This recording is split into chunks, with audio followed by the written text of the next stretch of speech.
দর্শক আসসালামু আলাইকুম, আমি শহীদুল ইসলাম সজল আমার টিকটক চ্যানেলের পক্ষ থেকে আপনাকে স্বাগত জানাচ্ছি।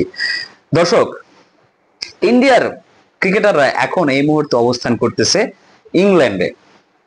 ইংল্যান্ডের হেডিংলিতে খেলা হচ্ছে ইংল্যান্ড বনাম ভারতের মধ্যকার প্রথম টেস্ট ম্যাচ, যদিও তারা 5টা টেস্ট ম্যাচ খেলার জন্যই আপনার হেডিংলিতে গেছে। বাট এখন কথা হচ্ছে, আমরা যদি টিম কম্বিনেশন চিন্তা করি, সেই ক্ষেত্রে টিম কম্বিনেশনের দিক দিয়ে আমি ইন্ডিয়াকে পিছিয়ে রাখবো না, আবার ইংল্যান্ডকে এগিয়ে রাখবো না। বাট একটা জায়গাতে ইন্ডিয়া অবশ্যই পিছিয়ে থাকবে, সেটা হচ্ছে অল অ্যাবাউট এক্সপিরিয়েন্স। এক্সপিরিয়েন্সটা কি জন্য এগিয়ে থাকবে? আপনি যদি ইন্ডিয়ার স্কোয়াড দেখেন, সেখানে দেখবেন আপনি 30-এর ঊর্ধ্বে মাত্র 3জন প্লেয়ার আছেন। একজন হচ্ছেন আপনার কারুন নায়ার, একজন হচ্ছেন KL রাহুল, আরেকজন হচ্ছেন রবীন্দ্র জাদেজা। আর বাকি সবার এজ কিন্তু আপনার আন্ডার 30, 24, 25, 26, 27 এরকমের মধ্যে। অপরদিকে আপনি যদি ইংল্যান্ডের টিমটা ফলো করেন দর্শক, ইংল্যান্ডের টিমে 6জন আছেন যারা কিনা 30-এর ওপরে তাদের বয়স। তারা কারা কারা? আপনি যদি হিসাব করেন তাহলে পেয়ে যাবেন Ben Duckett, Ben Stokes, Chris Woakes, Mark Wood, তারপরে হচ্ছে আপনার এইরকমই আরো 6জন হবেন। তারপর ওদের ওয়েলি পপ হইতে পারে, আপনার জ্যাক ক্রলি হইতে পারে। এরা সবাই কিন্তু প্রায় 30-এর মতো বয়স বা 30-এর উপরে। এদের বয়স 30-এর উপরে। আমি হিসাব করে দেখছিলাম ইংল্যান্ডের এই স্কোয়াডে 6জন প্লেয়ার আছেন যাদের এজটা 30-এর উপরে। তো এই এক্সপিরিয়েন্সের দিক দিয়ে কিন্তু 3জন প্লেয়ার এক্সট্রা আছে আপনার ইংল্যান্ড টিমে। ও অবশ্যই Joe Root, Ben Stokes, Ben Duckett, আপনার জ্যাক ক্রলি, ওলি পপ, এরা কিন্তু ভাই সবাই অনেক এক্সপিরিয়েন্সড প্লেয়ার টেস্টের জন্য স্পেশালি। আর ইংল্যান্ডের এই টেস্ট টিম কারা কতগুলো টেস্ট খেলছে এটা আমাদের সবারই জানা।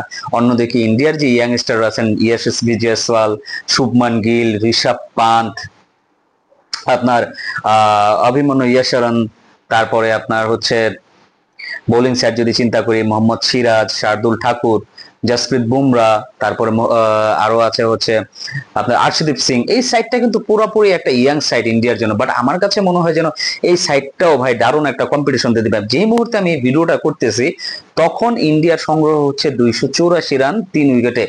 ইয়াশস্বী জয়সওয়াল অসাধারণ একটা ইনিংস খেলছে, 101 রান করে যদিও আউট হয়ে গেছে। ভাই হাতে চরম ব্যথা হয়েছে ছেলেটা। এইরকম একটা লড়াকু ইনিংস খেলছে, ইংল্যান্ডের মাটিতে 100 করাটা স্পেশালি একটা অ্যানাদার একটা ভাইব, অন্যরকম একটা আনন্দ দান করে। আমার কাছে মনে হয় এটা ইন্ডিয়ার প্রত্যেকটা মানুষের জন্য এটা অনেক বেশি ফেভারেবল। ইংল্যান্ডের মাটিতে যদি তারা কেউ টেস্ট সেঞ্চুরি করতে পারে বা ভালো কিছু অর্জন করতে পারে ইংল্যান্ডের এগেনস্টে, আমার কাছে মনে হয় যেন সেটা তাদের কাছে অনেক বড় একটা প্রাপ্তি। আর সাই সুদর্শনের কথা বলতে চাই আমি, একদম টোটালি কি বলবো, সাই সুদর্শনকে নিয়ে চিন্তা করছিলাম। ভাই সাই সুদর্শন অবভিয়াসলি একটা ভালো ইনিংস খেলবে, অবভিয়াসলি একটা ভালো একটা ইনিংস খেলবে যার IPL এ যার পারফরমেন্স সর্বোচ্চ ছিল, যার স্কোরটা সর্বোচ্চ হাই স্কোরিং ছিল, সর্বোচ্চ হাই রান গেটার ছিলেন IPL এ খেলে, সেই সাই সুদর্শন এত ইনফর্ম একজন ব্যাটসম্যান, তিনি কিনা 0 রানে আউট হয়ে ফিরে গেলেন। মানে আমার কাছে মানে আনএক্সপেক্টেড ছিল। তবে হোপফুলি সাই সুদর্শন কামব্যাক করবে। আর specially Shubman Gill, oh what an innings ভাই, leading from the front. Captain যেভাবে লিডিং ফ্রম দ্য ফ্রন্ট করতেছেন, 94 রানে অপরাজিত আছেন এখন পর্যন্ত। 100 করবেন, 100-এর পর আর কত করবেন সেটা আই ডোন্ট নো। বাট ইন্ডিয়ার এই ইয়াংস্টাররা যেভাবে চ্যালেঞ্জ ছুড়ে দিচ্ছে ইংল্যান্ডের প্লেয়ারদেরকে, তাতে করে যে প্রথম ইনিংসে ইন্ডিয়া একটা বড় ইনিংসের দিকে এগিয়ে যাচ্ছে,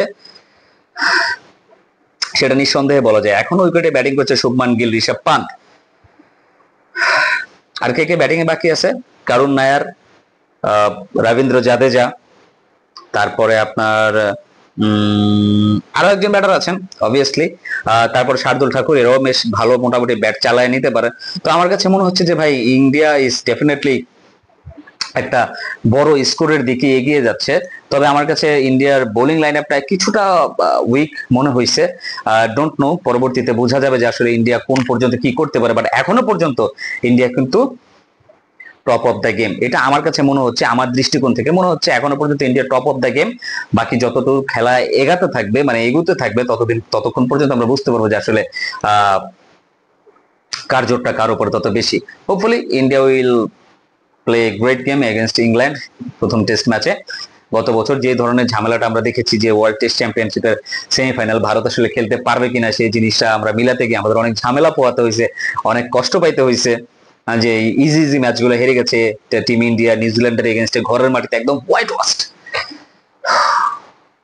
as a Bangladeshi cricket fan আমার কাছে ভাই বেশ খারাপ লাগছিল নিউজিল্যান্ডের এগেনস্টে যে ঘরের মাটিতে ভারত এইভাবে হোয়াইট ওয়াশ হয়ে যাবে, যে নিউজিল্যান্ড শ্রীলঙ্কার এগেনস্টে ভাই হোয়াইট ওয়াশ হয়ে আসছিল তাদের এগেনস্টে, মানে কি বলবো।